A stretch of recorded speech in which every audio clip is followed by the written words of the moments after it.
Thank you for joining us this morning for this devotional series, Uprooting Racism. We are excited to present Dr. Sahar Sattarzadeh, who graciously agreed to join us today. And so I'm excited about her presentation, and I hope you are too. I think there will be a lot of gems that we can glean and insight from her experiences and her expertise. And so I hope you will join me in welcoming her this morning and for her time. We're very appreciative. And so a little bit about her.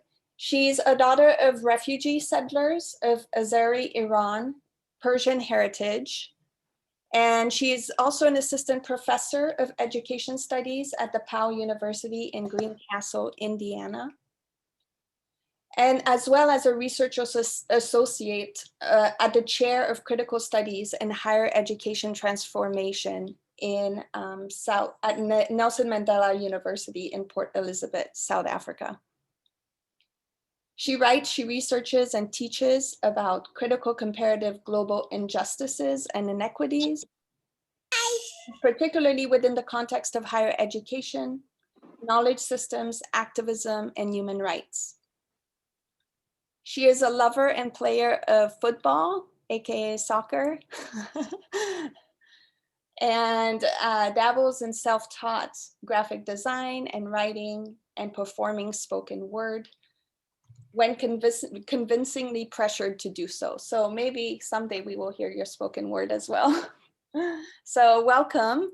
And I just want to remind the friends that the chat is open as well as questions. If you have any questions that are burning during the presentation, and Dr. Sattarzadeh can also speak to this, you're welcome to ask any burning questions as the presentation is happening. And am I forgetting anything, Dr. Sattarzadeh? No, but you can call me Sahar. You don't have to call me Doctor. Okay. Welcome, and I will pass it on to you. Thank you so much. Thanks to Liz for, inviting me again. I don't know if people knew, but the last time I was invited, our electricity went out. So I appreciate getting the opportunity to be re-invited. And it's so lovely to see you all here, especially on a Sunday morning when you could be doing a lot of other things. So I just thank you all for being here. Especially love to my beloved parents who are joining us from the Best Coast. I know it's much earlier for you all there, but I just wanted to thank you all for joining us.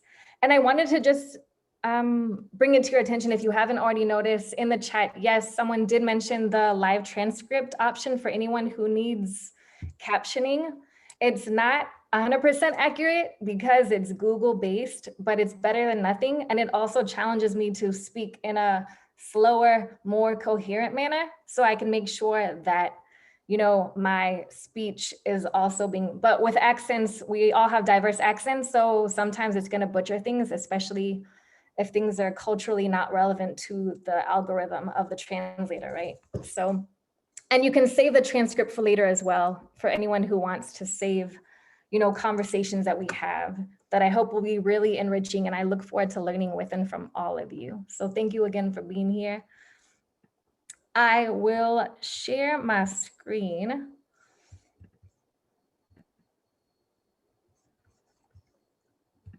So the title of the presentation is When We Invisibilize Ourselves, Reimagining Gendered Racialized Bodies as Noble Souls. And I'll explain a little more about what I mean by this title and why there's a slash, with regards to invisibilize.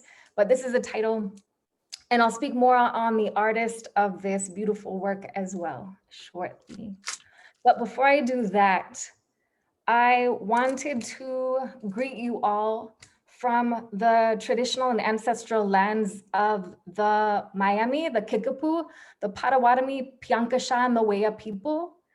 This land interestingly, I'm in a state called Indiana, and I live in a city called Indianapolis, which means land of the Indians, but there are no federally recognized tribes in these lands. And even the politics of federal recognition of tribes is also problematic. But there are no recognized tribes. It is called Indiana. And I think it's important to recognize and acknowledge where I am, where I am based, and to express gratitude to those who are the original custodians of the land. But that would not be possible. The original custodians of the land and the transatlantic slave trade were very much entangled with one another, right? So this idea of indigenous peoples being displaced from their lands in order for white colonial settlers to cultivate land, right? That they either through indigenous genocide and or displacement resulted in the enslavement of many Africans, right? Hundreds and thousands of Africans. And so I also want to express gratitude to the African ancestors who helped establish what we have today in the United States, along in relation to the collaborations and also the contentions with indigenous peoples. So I just wanted to put that out there that this is where I start our conversation from. For anyone who is interested, and also in the chat, sharing where you are based in terms of who are the indigenous custodians and the ancestral owners of the land in which you currently reside, you can feel free to visit any of these links and feel free to share in the chat, sharing greetings and also where you're joining us from in terms of which traditional lands you're joining us from. So I invite you all to please do that. You're most welcome. If you need to take a screenshot of this, please feel free to do so because I'm going to advance to the next slide. So this quote is something that I wanted to start my presentation with. Dost thou deem thyself a small and puny form when thou foldest within thyself the greater world? Dost thou deem thyself a small and puny form when thou foldest within thyself the greater world? So this idea of looking at ourselves as if we contain the universe, our individual human bodies contain the entire universe, the entire world, is not something that I was able to reconcile or conceive of, right? And this quote is actually an Islamic hadith. But Baha'u'llah, the prophet founder of the Baha'i faith, actually cites it in this collection of writings called The Seven Valleys, which is in a book called The Call of the Divine Beloved. And the reason why I have this particular art accompanying it is because I think it shows this amazing glory and this amazing capacity of this beautiful, beautiful Black woman. And the artist Tamara Natalie Madden, she was a professor at Spelman College, and several years, not several, maybe like 5 years ago, 6 years ago, she was diagnosed with ovarian cancer and actually stage 4 ovarian cancer and passed away 2 weeks later. And so I have a special connection with Tamara Natalie Madden. And not only because of her being an academic, but also this idea of the connection with health. And I'll get more into that later. But one thing that we're going to be talking about today, because talking about the ideas of how race and gender are so entangled with regards to this idea of injustice, right? And even with regards to gender-based discrimination and racism, that health disparities such as ovarian cancer, other types of cancer and other health precarities and vulnerabilities are very common in women in particular who come from specific racial and or ethnic groups. So there's also these health disparities, right, that are already categorized by gender and race. And so things that I want us to just think about moving forward of just how these different examples and how they intertwine. So as someone who is a professor and also considers herself an evolving scholar, because I think we're all scholars, right, of some kind, but just, this idea of being learned and wanting to learn and constantly trying to learn. But my favorite works by creators, by artists, by writers has always been ones that actually share their own story. And most authors and scholars and activists of color, particularly women, always have an autobiographical note to share How have I arrived where I'm at? Why am I talking about this issue? And why is this relevant to me? So pieces of themselves become more manifest through this sharing, this storytelling. I've never been comfortable about the autobiographical approach because I was afraid that it was centering me. I was afraid that it would be all about me instead of talking about something greater. But I'm fortunate to lean on scholars of color, particularly women, that accompany and who are companions of my work, who do a lot of the weaving in terms of sharing, that the autobiographical experiences that we share are not linked to this idea of the self, but are sharings or stories that are reflecting greater historical and social processes at play. And that's why I will be starting with an autobiographical note in my presentation to realize that it's not actually about me, it's just an experience and observation that is connected to a much greater system and structure. And Audre Lorde, who I really love and adore very much, people who know me know I love Audre Lorde. I've had this quote around all the time, but she talks about this idea of visibility and how vulnerability is a form of visibility. And we're oftentimes afraid to hide that. We're oftentimes afraid to share that vulnerability or make it visible. And so the fact that Audre Lorde in this particular quote, that visibility which makes us most vulnerable is that which also is a source of our greatest strength.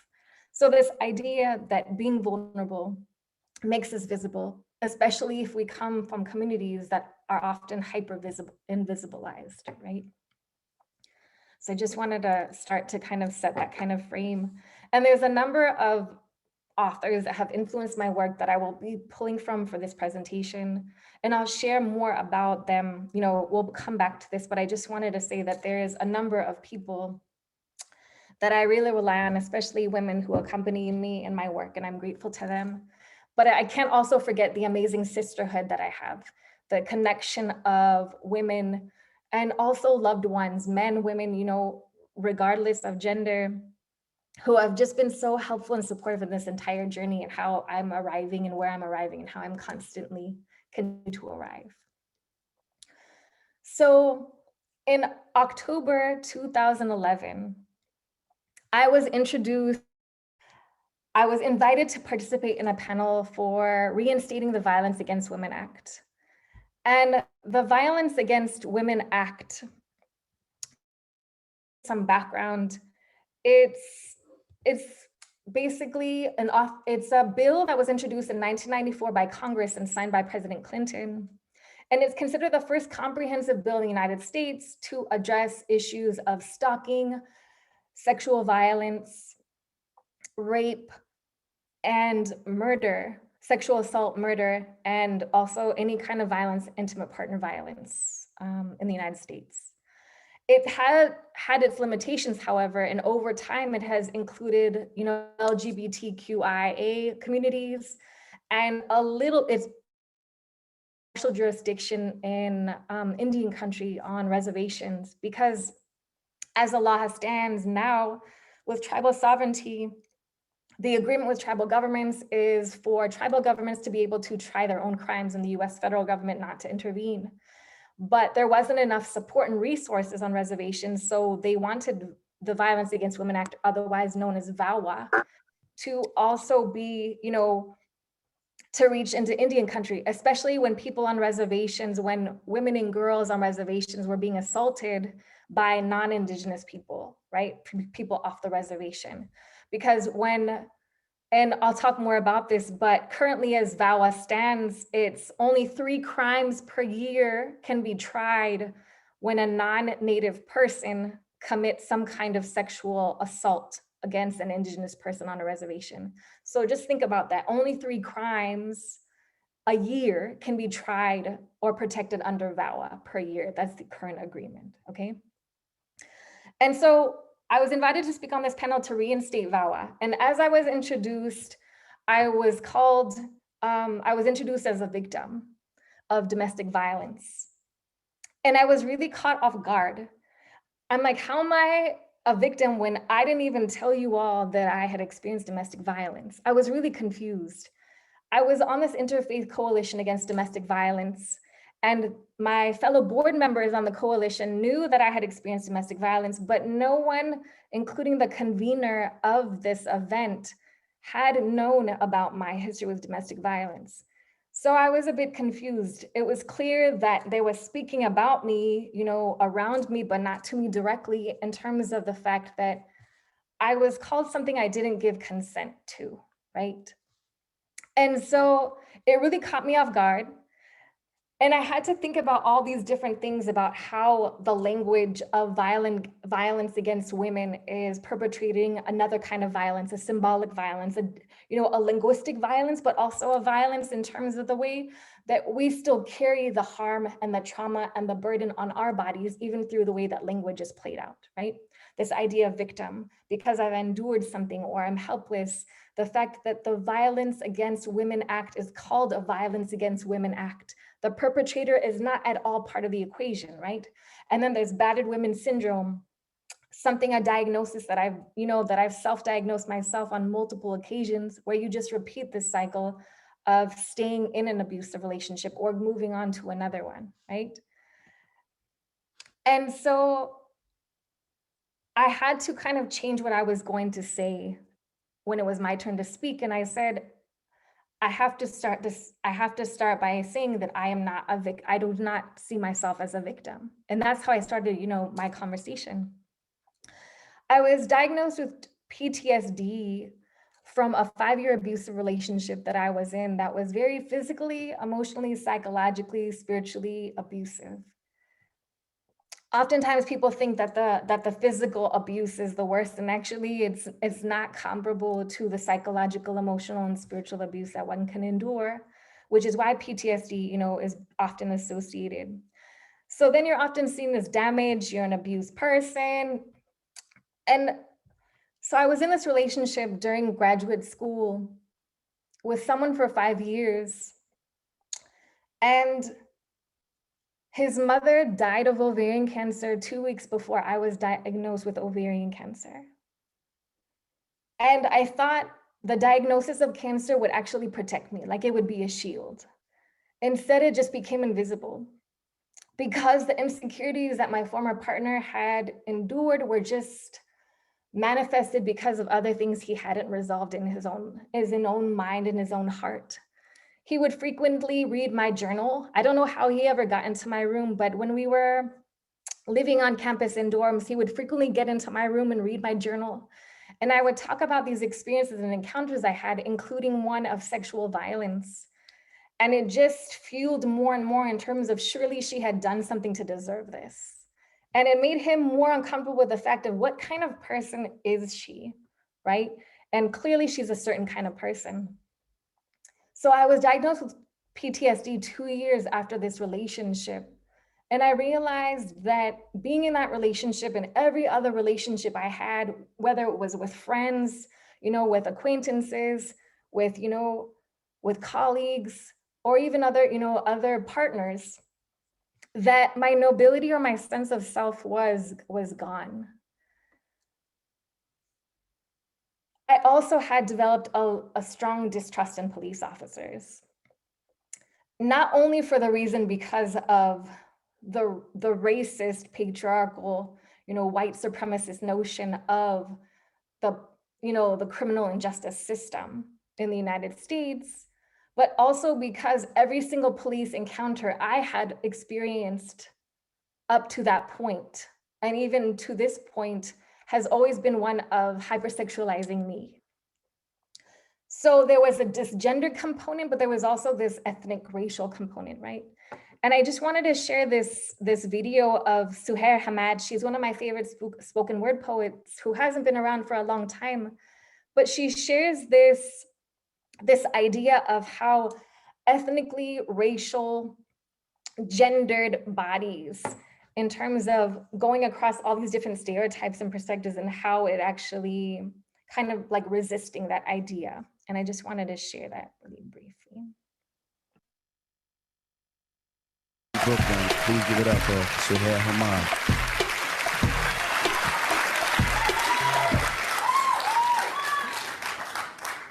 Don't want to be your exotic like some dark, fragile, colorful bird imprisoned, caged in a land foreign to the stretch of her wings. Don't want to be your exotic. Women everywhere look just like me. Some taller, darker, nicer than me, but like me just the same. Women everywhere carry my nose on their faces, my name on their spirits. Don't seduce yourself with my otherness. My hair wasn't put on top of my head to entice you into some mysterious black voodoo. The beat of my lashes against each other ain't some dark desert beat. It's just a blink. Get over it. Don't build around me your fetish, fantasy, your lustful profanity to cage me in. Clip my wings, don't want to be your exotic. Your loving of my beauty ain't more than funky fornication, plain pink perversion, in fact, nasty necrophilia. Because my beauty is dead to you. I am dead to you. Not your harem girl, geisha doll, banana picker, pom-pom girl, poom-poom short coffee maker, town whore, belly dancer, private dancer, la malenche Venus, Hottentot laundry girl. Your immaculate vessel, emasculating princess, don't want to be not your erotic, not your exotic.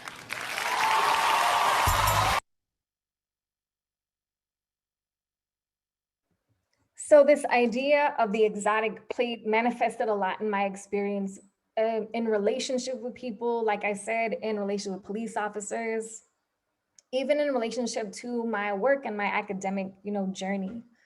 And so this is kind of where I arrive from in terms of these multiple angles, but I also noticed it happening to friends and peers. And I was reading about scholars talking about it and activists talking about it. And so through observation, through reading and learning, and even teaching about it, I just realized that there's this gap, right? There's this gap that we need to address, and like how we do that is, I think, something that's really important. Can people hear me? Because I noticed that my laptop fan is on and the fan can be loud. Can people hear me okay? Yes. Okay, thanks. I just want to make sure. Brooklyn, please give it up for. So one of the things that I realized that there was this dynamic of patriarchy was very much at play with how bodies were racialized and gendered, especially in my experience of being in an abusive relationship. As a form of therapy or healing, I thought it would be, I volunteered at an abused persons program, and that's what it's called. It's still called that to this day, abused persons program. And I became a victim advocate, and it's still called that as well. It's called victim advocate. And the way that the court system was designed was that even before entering, you are already presumed to be a victim, right? And it was because of your gender, but not only because of your gender, but because of your race and ethnicity. The abused person was designed by white women, and it was located in a place where it was far from public transportation. So it wasn't accessible through public transportation. So if you had a car, you could get there. The disclaimer they had was, well, we give them coins to be able to book a taxi to come. But how they get the coins is unclear, right? In terms of how do people actually arrive to get support, et cetera.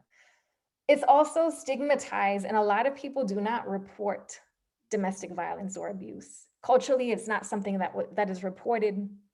I never reported it on the 3 occasions that police officers came to my apartment, but neighbors did. And so there's also this idea of people not feeling comfortable to trust systems to be able to engage with them in the first place. And when I was offering feedback and going through this training to become a victim advocate, I was noticing that there was no feedback from people who were actual victims, right? In terms of how this was designed and who it was serving. There were a lot of gaps in terms of once someone was charged through court, they had to go through imposed a certain number of hours of therapy, right? So it kind of felt like a very band-aid system. And even though they had good intentions, they fell short because of lack of resources, lack of agency, and just lack of, education in terms of how to work the system. And the system, like I said, was very much designed to perceive you as a victim. And it was designed by men for women. So it was a patriarchal system is how I see it. The entire criminal injustice system, as I call it, is a very patriarchal model. It's designed by men for men. That's how it was intended just like prisons were designed for men, in particular by men. They weren't designed for women. And so we'll talk more about that. But I just wanted to share these definitions, for example, of what patriarchy is from the Oxford English Dictionary.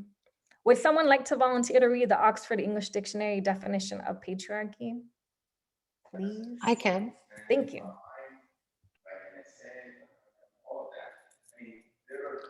A system of society or government in which the father or eldest male is head of the family and descent is traced through the male line. The thematic relationships of the ballad are worked out according to the conventional archetypes of the patriarchy. A system of society or government in which men hold the power and women are largely excluded from it. The dominant ideology of patriarchy. A society or community organized on patriarchal lines. Shall I continue? An interconnected system of... I'm sorry, Hoda. Thank you so much. I don't mean to cut you off, but I just wanted to share. Thank you so much for reading that section. So one thing I just wanted to clarify about this particular definition that Hoda generously read for us is, so it's saying that patriarchy is like father related to this idea of father or the eldest male, and how it's also a system of government where women are excluded. And that the problem with this definition is that it has very limited, understanding and scope. It's not very clear. And this is a definition that a lot of people use, particularly men, to understand what patriarchy is. And the definition was written by men. It was written by white men in particular, this definition from the Oxford English Dictionary. So I wanted to go to this next definition of patriarchy by the Abolishing Patriarchal Violence Innovation Lab and ask if someone could please read that. I can read that one. Thank you. Okay. An interconnected system of institutions, practices, policies, beliefs, and behaviors that harms, undervalues, and terrorizes girls, women, femme, intersex, gender nonconforming, LGBTQ, and other gender oppressed people in our communities. A widespread, normalized epidemic based on the domination, control, and colonizing of bodies, genders, and sexualities, happening in every community globally. It is a global power structure and manifests on the systemic, institutional, interpersonal, and internalized level. It is rooted in interlocking systems of oppression. Thank you so much. So this definition goes a little deeper, and you could tell the author of this definition is different, right? It's not the same as the author in the previous one, because even this idea of being excluded from a system doesn't have to mean literal exclusion in terms of not being represented in government. One thing that the United Nations often does in terms of it, the Gini index is called to assess gender parity in countries. It's very quantitative. It's like checking off numbers of things. And it's saying, are the number of women in government equal to the number of men? Okay, gender parity is achieved, through that one particular checklist.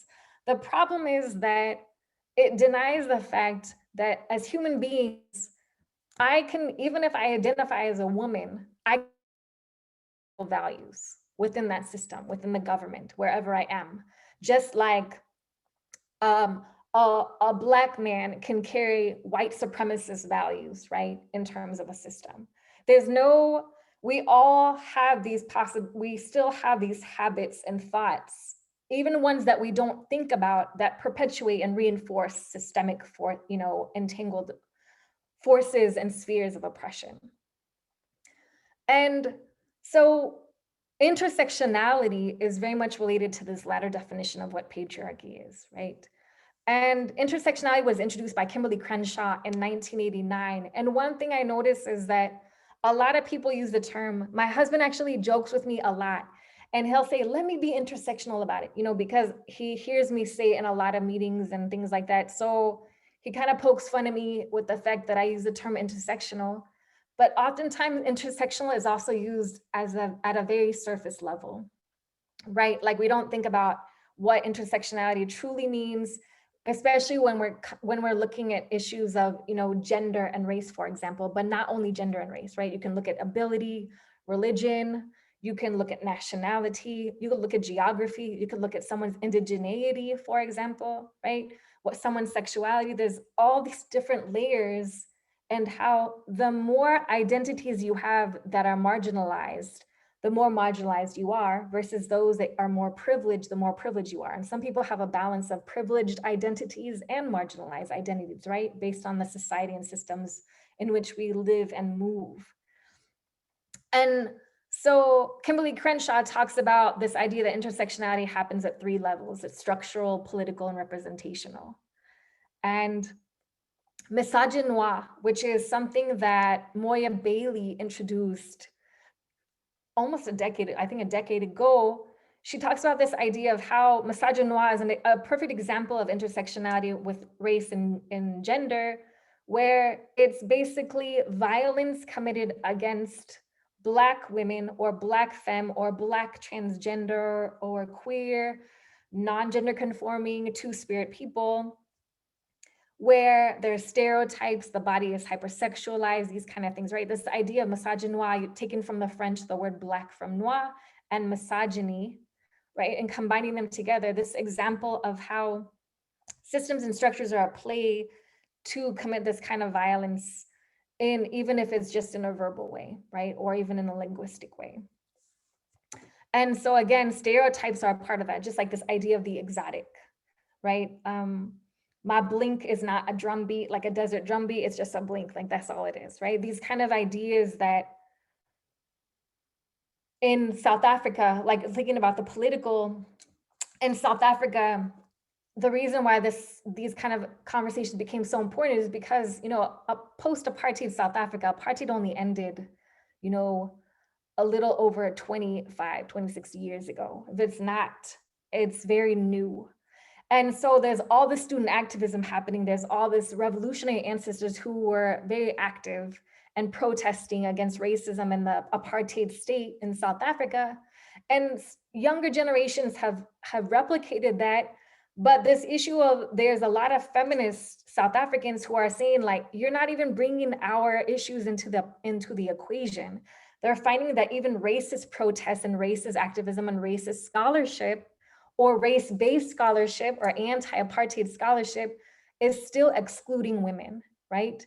So this idea of the fact of the political example of intersectionality, where everyone is brought in equitably, right, and equally, and not just this case of only focusing on racism, and it becomes very patriarchal in nature and male-dominated, but not only male-dominated physically, but also mentally, and in terms of not thinking about the needs and also the harms that are caused on gender diverse and gender vulnerable populations. Any questions or thoughts about these definitions that are, or does anyone want to even add to them? Like, are there other things that people have thought about?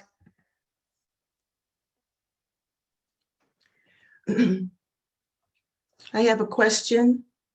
Yes. And not to go into in depth today at all, because this is just too wonderful as it is. At some point, could there be a reference or talk about primogeniture in terms of males and their, I don't want to say privilege within the Baha'i faith, inheritance, the first son, and all of that at some point? Maybe not right now, but at some point from the Kitabiat Das. I think that would be great to even have, like, if it doesn't naturally organically evolve in this, you know, presentation, I definitely look forward to discussing that in like Q&A and like the discussion section. So thank you so much for raising that. It's also a good learning opportunity for me, you know, like in terms of working on this presentation, how I can move forward, but thank you. So I'm not forgetting that point, and I hope you don't either. You remind me in case I do. So thank you for that. Anyone else? But this idea of also inheritance is also very significant, right? Because I think it's there. When we talk about cultures and societies where patriarchal linearity and inheritance and kinship is so dominant, right? It becomes this idea of how it manifests in other places as well. And I look forward to us talking about that more. But are there any questions in particular about this as well? That is an example of patriarchy, of course, right? This idea of patrilineal. Even if you look at the Iranian constitution, whatever decisions that a wife has to make, she has to get permission from the husband in order to make them. And this is deemed in the constitution. And if the husband is not present or has passed, or there is no husband, then it has to go to the other patrilineal, along the patrilineal line, and goes next and next. So these ideas are not foreign, unfortunately, right? Anyone else? I saw Karen unmuted herself, so I don't know if she had a question, and then Chuck has his hand up. No, I was just trying to be more a part of it. Okay, all right. Chuck? Yes, Sahar, I was wondering how you feel patriarchy relates to the system of male supremacy as kind of the overarching issue. I know we talk about racism being a symptom of white supremacy. How do you feel patriarchy relates to male supremacy? So is I'm curious to know what your definition of male supremacy is. I'd love to know your definition to be able to answer that more properly, just from my own limited capacity. Well, I think there are a lot of parallels between it and white supremacy. I mean, it's a system, and I think it's kind of spoken of here in this, in the passage that, the definition that I read for you.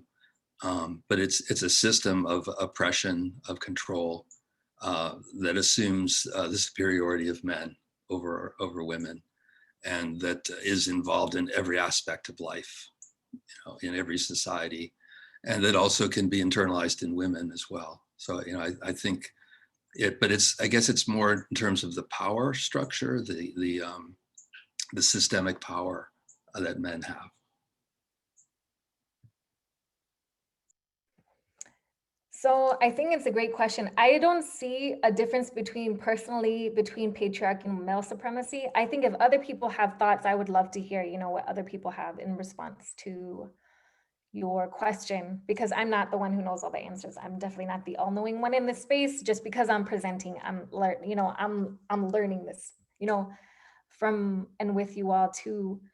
But yeah, to me, I see patriarchy as synonymous with male supremacy, and not only in literal ways and not only in quantitative ways, but also in qualitative ways, in terms of how our societies perpetuating these things. Like I said, the prison system was designed by men for men.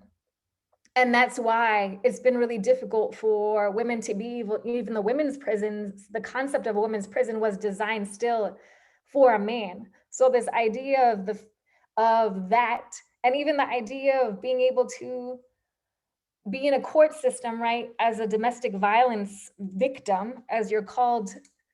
When I say that you're presumed to be a victim before you even enter, it allows anybody to enter to perform victimhood.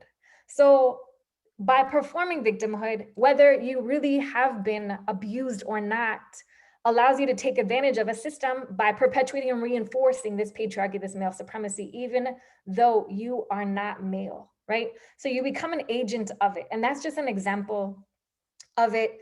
A lot of times, even academics, fellow scholars and activists, when they cite people, they only cite men, or it might be only white men in particular. I have a colleague who said, he's a white male colleague, and he said, I think it's problematic if I'm teaching a Black women's readings in my course. And I'm just like, why is that a problem? Like, I was confused. I was like, nobody's saying you're claiming to be a Black woman by sharing, readings from a Black woman, but you have to diversify and share, but you're reinforcing things And a lot of students don't notice. I've had conversation with students who have also mentioned that in their own writing and essays, they are again citing white men in their work. And so they're also perpetuating patriarchy and male supremacy in that way as well.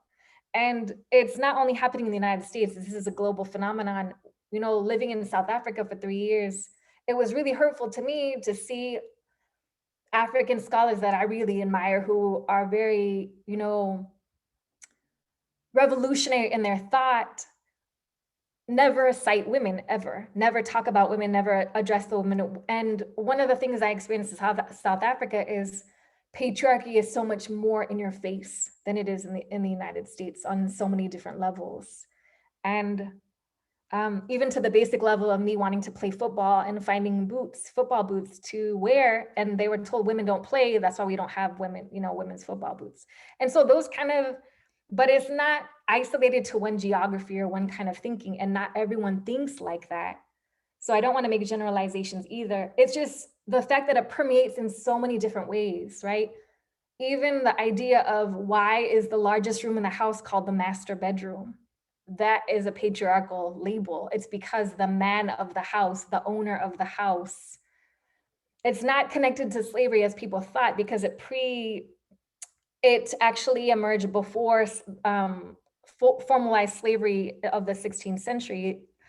But the term master bedroom was always used how even women would refer to their husbands as master as well in pre-colonial times, especially in the global north, right? So these ideas of master bedroom, or the way that how it's coded in so much of our language and system and behavior. I don't know if I answered your question at all, Chuck, but I trust a lot of people have other examples of, you can't disentangle I can disentangle myself from patriarchy or male supremacy. Nobody can. It's just very much intertwined. And I have some examples that I wanted to share with people, you know, if we have time. But yeah, I think a lot of people can answer that question. So thank you for that. Any other thoughts, or anyone else want to add anything? No, I feel like I'm jibber jabbering too much. How is everybody doing? You're doing just great. I'm listening in the comments and all of that. And the only thing that comes to mind on the this revelation that you talked about for master bedroom, or when we refer to as the youngest male in the house as master, young boys as master, you know? I never thought about that like that. And then the only third thing and last is that it seems like that brute force really was maybe the center for male dominance, whatever it was years ago. And, you know, as Abdu Baha says, you know, this is the age of the feminine, no more brute force. So. Right, exactly. It is the age of the feminine. And I think one thing that you've raised, Ms. Sharon, that is important to note is this idea that patriarchy is also very much entwined with masculinity and femininity, and how masculinity and femininity are qualities that everyone has to varying degrees, regardless of how you were socialized and what you've chosen, you know, how you've chosen to identify and move through the world and interact with others. But there's also toxic forms of masculinity, and there's also healthy forms of masculinity, just as there are toxic forms of femininity and, you know, healthy forms of femininity. And I think patriarchy is very much connected to the toxic masculinity and the toxic femininity. And that's one thing that I want us to think about, that healthy femininity and masculinity are not, you know, are not associated with patriarchy for the most part. And what we think those are things, maybe something we could talk about when people have time. You know? So that kind of leads to this question of patriarchy or racism. Which one is more important to you? You know, like, what would you think is more important if you had to choose one? And so I did this, my student did this survey actually, and I posted it along Instagram, Twitter, and Facebook. And because I'm not a social media influencer, you know, just I'm putting that out there, I only had 44 people participate in the survey, you know, to help my student out. And so the question was, if you had to choose to prioritize abolishing one of these, which one would it be? And the options were patriarchy, racism, or both, because they're inseparable, they're connected to one another. And then, so 0% said patriarchy. They would want to abolish patriarchy, that would be the priority. 10 people, which is about 23%, said racism. And then majority, 75%, which is about 33 people, said that both, you know, they would want to abolish both. And I thought it was interesting because especially the other category, someone sent me a message and separately said classism is what I would abolish, you know, above everything. And I thought that was interesting that classism wasn't seen as something entangled with race and gender and geography, right? And all these other things, that it was seen as separate. But again, that goes to this question of how are you looking at intersectionality and understanding it, right? But even though I didn't ask people to self-identify, the people that I was able to connect with who do self-identify were the people who answered the question racism as what they thought. Majority of the people who responded racism were white. And these are people who self-identify as being very racially conscious, right? Very, you know, forward and being anti-racist and these kind of things. But there were some outliers. They were majority male, right? So majority were male, about 60, almost 70% were male. 3 were women. And then there were 2 Black women and 2 Black men who voted for racism as this option. So I thought it was interesting. You have majority white, majority male, but then you have these outliers where you have 3 women answering racism, but then also 4 of the 10 were Black African-American or Black or African-American. And the inseparable category was a mix of people, majority women who had voted, and then also people of color who were men or women. So that's kind of what I noticed, these trends, right? In terms of how people identify, whether they're inseparable or not. But it also shows how you identify yourself in relation to other people by answering this question, right? You're also showing your privilege by answering this question, as well as we're also showing our blind spots by answering this question, right? And it's difficult to say there's a right or wrong answer, but for me, the fact that patriarchy and racism are not separate from one another, right? And that's the argument I'm trying to make today, is that based on where you are coming from and what your identities are and what your socialization is, you can answer the question very differently, right? There are people who say, like in South Africa, there was this question of Steve Biko is a well-known anti-apartheid activist who was killed by police while in custody, or right before he went into custody, white police. And one of the activists, a student activist, said, well, Steve Biko was a womanizer, so maybe racism is more important than patriarchy. And you're like, what?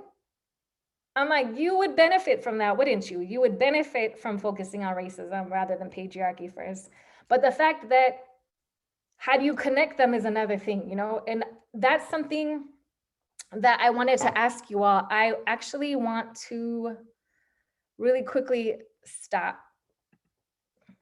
And I wanted to share a poll. So I wanted to ask you all the same question. You know, if you had to choose to abolish one or the other, what would you choose? So I have launched it there so you can, and it's anonymous, so don't worry, I don't know your identities in terms of,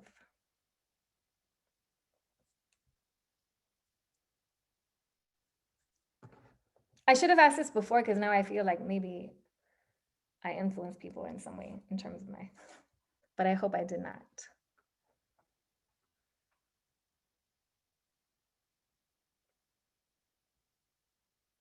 I'm going to keep it open a little longer for more people to vote.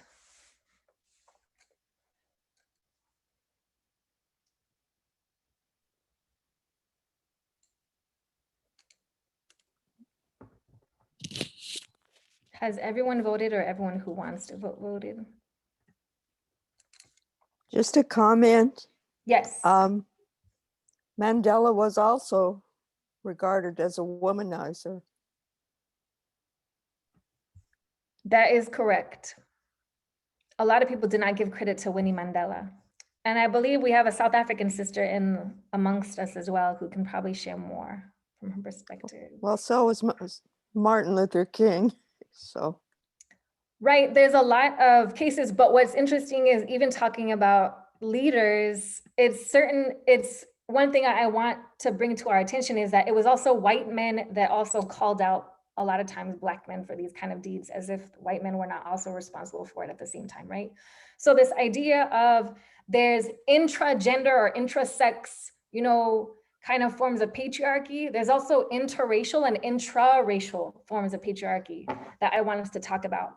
And that, like a concept like Bailey's misogynoir, it's not only, white violence against Black women or Black femme, it's also Black male violence against Black women as well. It's not only, interracially, it's also intra. And there's a lot of examples in terms of for example, hip hop music and old school hip hop, even to the day, like a lot of the artists we laud and praise in the music that we still bop and beat our heads to are, have a lot of misogynistic lyrics and music videos. Also the case of R. Kelly, which is very famous, right? These ideas of, and how, but the systems at play and also how they make us all complicit to a degree. So I'm gonna end the poll. 70% have participated. So I just want to share the results there. So these are the results of what, amongst all of you, 70% of those of you who did vote, and thank you for participating. And this is how, how people are viewing in terms of racism versus, gender-based injustice, or looking at both, like if you had to see both. And so I wanted to thank you for that. And one more question I wanted to ask from people. Speaking of this idea of apartheid and colonialism and how we're going to talk about it more, I'm interested to see, what are your thoughts in terms of the relationship of colonialism and patriarchy?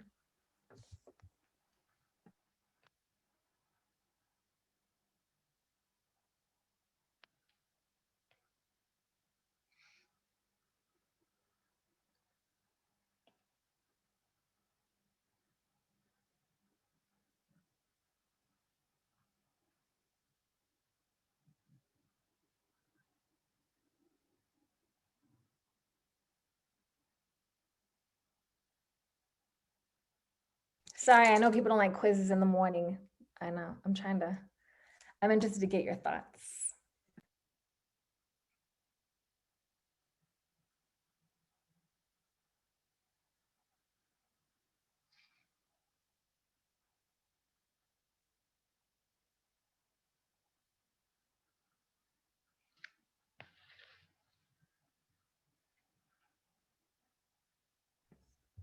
So I'll close the poll now.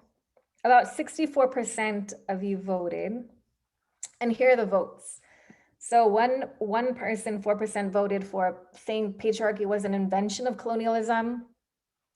Patriarchy, nobody voted that patriarchy is not at all connected to colonialism. Patriarchy helped exacerbate or advance colonialism, 88%, and two people put none of the above. Would anyone like to share from the none of the above group what your thoughts are in response to what answer you would share? If you don't feel comfortable, that's okay, but.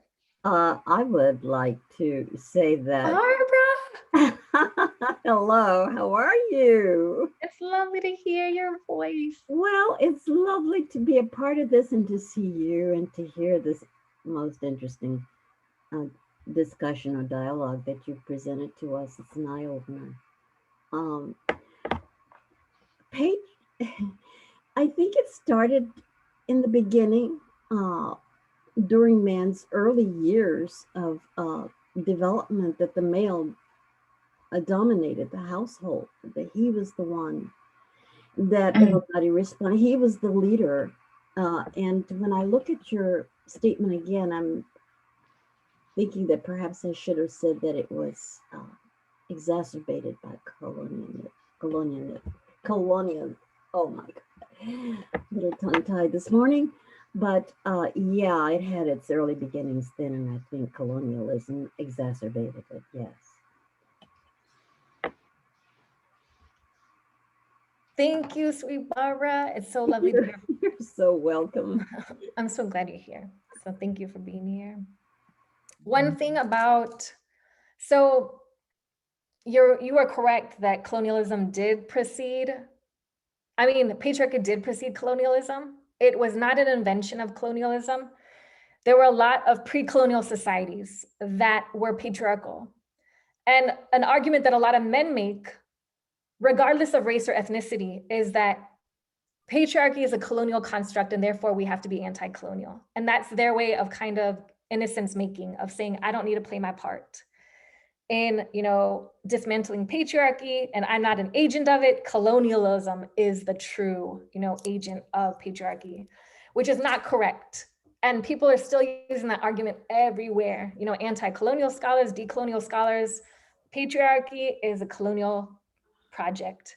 Yes, patriarchy did help drive and motivate and advance and saturate patriarchy. Colonialism did do that. So it helped even create patriarchy in certain ways and manifest certain patriarchal attitudes, but it also was, you know, very much in terms of a driving force. Yes, someone's hand, Meliwe? Yes. I am that South African sister in the audience. And I'm fine, how are you? I'm well, thanks. I'm so sorry. I don't know how to say good morning in Ndebele, but I need to learn that one. Do you know how to say it in Xhosa? I used to know. Please help remind me. It's okay. Well, in Xhosa, you just say molweni. And well, I'm not here for that. I just want to respond to that comment about Mandela being a womanizer. Most of the men in South Africa are womanizers. And actually, those who are not are looked down upon by their fellow men. And as a result of that, at least 30% of women in South Africa have been raped in their lifetime, at least once in their lifetime. And so South Africa is definitely a patriotic country. And especially when it comes to things like inheritance, it is understood that when the head of the family, who is usually the father, dies, the eldest son is the heir. He can, if he wants to, share that inheritance with the siblings. That's why South African men are eager to have boys in their family, because they believe that if you only have girls, they will take all your wealth with them to wherever. And so I was just answering to that question that men in South Africa, and I think it's not only South Africa, I think in other places too, men are womanizers and and what's the word? Patriotic? Yes, patriarchal. Patriarchal, okay. Most men are like that. Mm-hmm. It's beginning to change though. Mm-hmm. I'd like to just a comment, not about the South African thing, because I've been to South Africa a few times, but you can never learn enough if you visit, you know, periodically. But I want to say that what's in my head is that US men are also very, very much womanizers. It's just serial, you know, one marriage after another, after another, after another. So it's a little softer cut on it. I don't know. Thank you for sharing. Ms. Ella, please. Hi, thank you. This is so wonderful. I want to see if I can formulate what's coming to me and my thoughts here. But part of the thinking, it's no wonder we're in the shape that we're in when it comes to patriarchy, because when I think back to cavemen, Noah, all of these figures that we have been taught, all the men, Adam and Eve, you know, it's always been taught in a really good thing that, you know, Eve has been bastardized and thrown out. She's the evil one for society. And Noah gathered the 2x2s. Where were the women? You know, caveman, you know, we teach our girls that the man coming and grabbing you by the hair and you are my woman is sexy and beautiful. But the other side of that is that I am recently rereading a book called I Beheld a Maiden by Terry Cohan, where he is really, he does a fantastic job at having us look at the writings of Baha'u'llah, and that the voice of the maiden comes through Baha'u'llah. So these teachings and these directions that we get from throughout the covenant that we keep is very feminine in nature. But I think that we have a hard time seeing it that way because we see Baha'u'llah as a male figure, and that's him talking, when Baha'u'llah is the body of his divine words that are very feminine. If you look at them in the areas where he cites the laws, but he also cites the love and the care, and the direction of the plans that we have are very feminine in nature. And so I do see it as the healing of this, I don't know what to call this whole violence against women and genders and all other people. But I think that if we re-look at the writings in that form, we will see where that feminine voice is coming to correct all of this. So I think that's what thank you.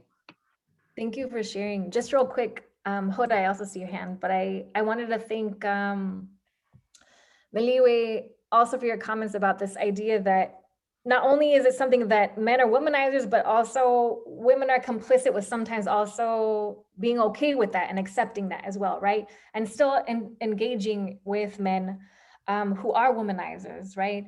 And so this is not a shaming comment that I'm making. It's just that when we're in socialized systems, and I completely agree, it is not only the South African context. It is, it is global. It's this global phenomenon, unfortunately, even through, government and systems. It's formal and informal. It's in formal government structures and systems and institutions, but it's also in social spheres and spaces as well.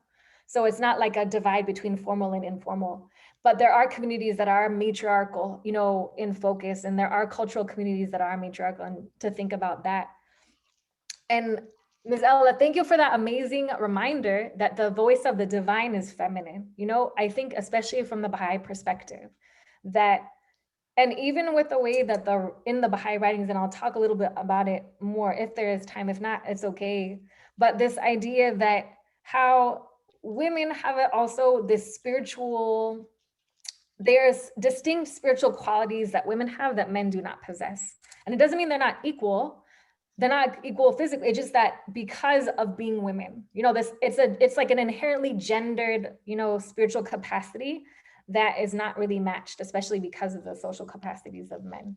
For example, being caretakers, and mothers and those kind of things. So I think it's really significant and important to be reminded that this divine voice of when the prophet founder of the Baha'i faith found out that he is the prophet founder of the Baha'i faith, right, was revealed in the as a maiden, in the form of a figure of the feminine. Thank you. So Hoda, please. First of all, I wanted to thank you very much, Dr. Sahar, because you have broken many taboos that are very dominant in the Iranian or Persian culture on speaking on issues of domestic violence, patriarchy, toxic masculinity, as an Iranian woman being hypersexualized or eroticized, exoticized as a Persian woman, that women, Iranian women, endorse the patriarchal hierarchy. So there's so many things that you have touched on, and I barely ever hear that in Iranian communities, and I rarely ever hear that in Iranian Baha'i spaces. So I wanted to thank you for breaking the taboo and your courage and your confidence, and also choosing to have a career in this field and speaking on these, because I feel encouraged, emboldened, and to give myself permission to speak about such things. I wanted to thank you. I wanted to say this patriarchal standard is very dominant in Iranian society. And it's not just because of the Islamic Republic at all. For right now, 2 women's vote counts for 1 male vote in Iran. 2 witnesses count for 2 women witnesses count for 1 male witness in Iran. For inheritance, it benefits the male offspring. And also, there's one, regarding to being able to have, what is it, Sam? When you have children and you can, in the case of divorce, always the male get preference to have the children. So it's very dominant, and it's still extremely dominant. Patriarchal behavior, language, attitude, very dominant in Iranian society. And Baha'is, to a large extent, we benefit from, if we're married to Iranian Baha'i men, to hold them to a higher standard of believing in the equality of women and men, but still it's very dominant. Still male patriarchy is very dominant in the Iranian Baha'i culture as well. Thank you. Thank you for that. That's very kind of you. I also have to thank my parents, since they're here. They did not raise me in a gendered way. And I mean, they knew I was a girl. I mean, they knew what I accepted as my own identity. That's not what I'm trying to say. I'm just saying that the gender roles, they weren't like prescribed gender roles or even expectations of gendering me in any particular way. I was free to do whatever I wanted. And in terms of the limits of what is just anything I wanted. But even this idea of getting support and taking seriously the guidance in the Baha'i writings, where if parents or guardians only have an income in order to be able to support 1 child, they have to pay for the girl because she is, kind of like the caretaker of civilization moving forward, right? And my parents took that seriously. I was always like, why doesn't my brother get support? Because, it was kind of like, after I lost my football scholarship when I was in undergrad, because a group of us, about 11 of my teammates and I, quit because of the misogyny and the sexist language and abuse from our coach we were receiving, to the point that he made us hate the sport that we really loved playing. And so 11 of us quit, and all of our records became erased as a result because of his deep political connections. So if you look me up, you won't know that I played, at the university. And that's just kind of the way that it is. It's something that was accepted, in terms of, because of the politics and the patriarchy at play. And so I'm just grateful to my parents that when I did lose that scholarship, to help me financially, because working wasn't sufficient, at the time for me to pay for my tuition. Fortunately, it wasn't much. It was very low tuition, at that time.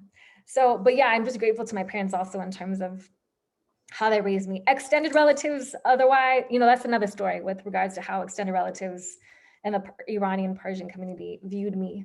But my parents, I'm grateful for my parents, like in the household and how that was.